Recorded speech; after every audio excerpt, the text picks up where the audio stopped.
Japan's northern winters are long, merciless, and steeped in old stories. In mountain villages where the snow never seems to end, locals speak in low voices about a woman who walks among the blizzards, beautiful, pale, and deadly. They call her Yuki-Onna, the Snow Woman.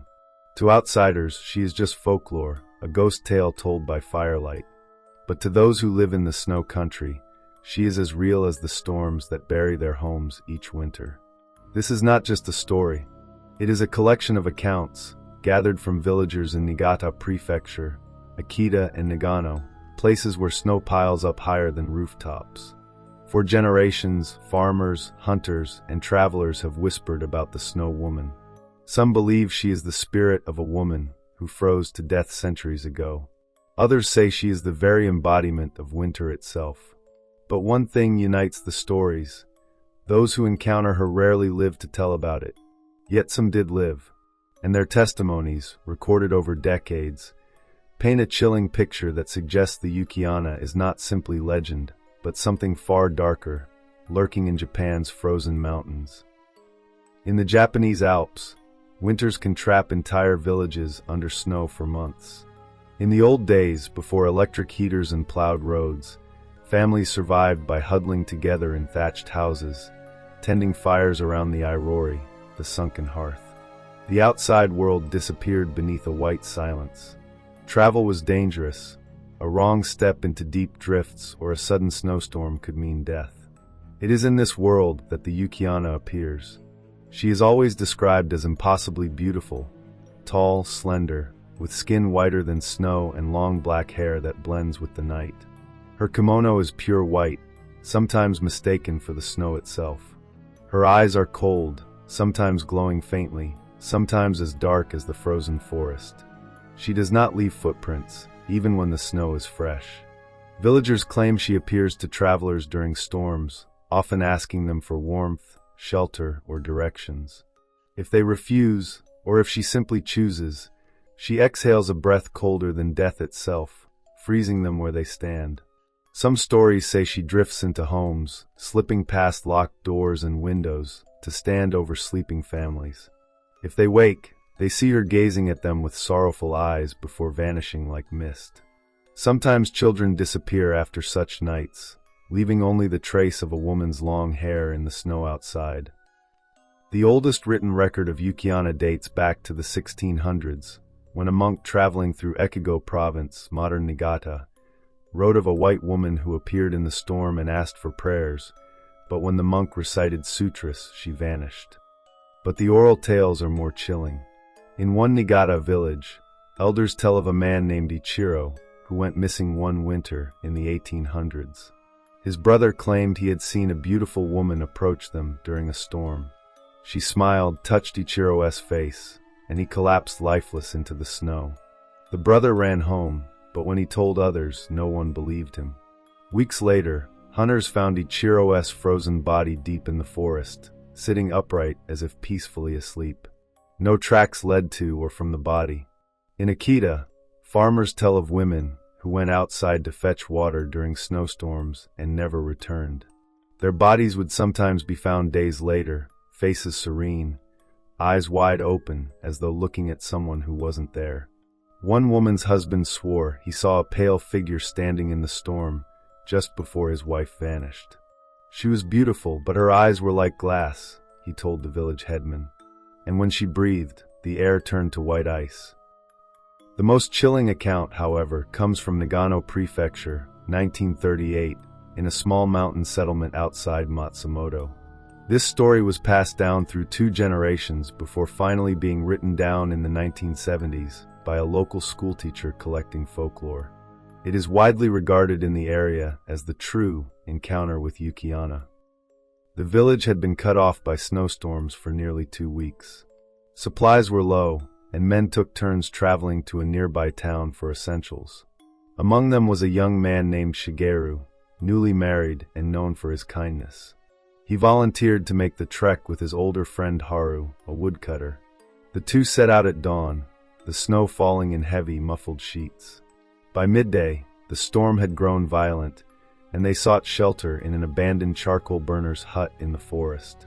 Inside, They lit a small fire and tried to warm themselves.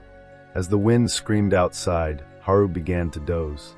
Shigeru, however, noticed something strange. The fire's smoke was not rising normally. It was being pulled toward the door, as though drawn by a silent breath. Then, the door slid open without a sound. A woman stood there. She was tall, with hair black as night, and skin so pale it seemed to glow. Her kimono was white, blending with the storm behind her. Though the wind howled, her hair and clothes did not move. She looked at Shigeru, her eyes strangely sorrowful, then shifted her gaze to Haru, still sleeping. Shigeru tried to speak, but found his voice frozen in his throat. The woman glided closer, her feet not sinking into the snow on the floor. She leaned over Haru, and with a single exhale, a plume of icy mist drifted from her lips. Haru stiffened instantly, his face turning blue. Within seconds, he was dead. Shigeru could not move. The woman turned to him. Her eyes softened, and she spoke in a voice that was like the whisper of falling snow. "You are young," she said, "and kind. I will not take your life tonight. But tell no one of what you have seen, or I will return." Then, in an instant, she dissolved into the storm, leaving only silence. Shigeru stumbled home hours later, carrying Haru's body. When the villagers asked what had happened, he lied, saying Haru froze during the storm. He married, raised children, and tried to forget. But years later, one winter night as he sat by the fire, Shigeru told his wife the truth. He told her about the woman in white, the breath of ice, the warning. As he finished, his wife turned slowly toward him. Her face was pale, her eyes dark, and she whispered, "I warned you." The next morning, Shigeru's children found their mother gone, and their father frozen in his seat, eyes wide with terror. His body was stiff, rimed with frost. His wife was never seen again. Even today, villagers in Nagano and Niigata speak of strange encounters during winter storms. A truck driver in the 1980s claimed he saw a woman in white standing in the road at night. When he stopped, she vanished, leaving his windshield covered in ice from the inside. In 2004, a skier near Aomori reported being followed by a pale woman in the blizzard. When he looked back, there were no footprints in the snow, only his own. Locals warn travelers never to stop for strangers in the mountains during snowstorms, especially if the woman is dressed in white. It may not be a human you are helping, they say. In January of 2019, a group of university students went hiking in Nagano during heavy snow. Only 3 returned. When questioned, they gave a chilling statement. They had seen a woman in white standing near the trees. She smiled and beckoned them forward. One of the missing students walked toward her and vanished into the storm. The others fled. Search parties found no trace of the missing except for a single scarf, frozen into a block of ice, though the temperature was not nearly cold enough for such a thing.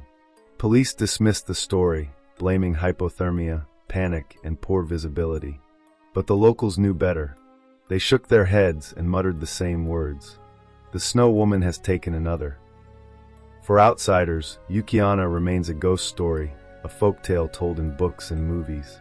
But in Japan's snow country, she is still spoken of as real as present. Each winter, when storms trap villages and the night grows silent, old men warn their grandchildren not to wander. They say the snow woman still walks the mountains, her beauty both breathtaking and fatal, searching for those foolish enough to cross her path. Perhaps she is the embodiment of the cold, a spirit born from centuries of death in the snow. Or perhaps she is something older, something beyond human comprehension. But the testimonies, the bodies found frozen, the disappearances without trace, the whispered warnings, suggest one truth. Yuki-Onna is still here, and she waits for the storm. Thank you for listening to tonight's story. If you enjoyed it, please like, share, and subscribe so you don't miss the next one. And remember, not every shadow is empty, and not every voice in the dark is in your head. Good night, and stay safe.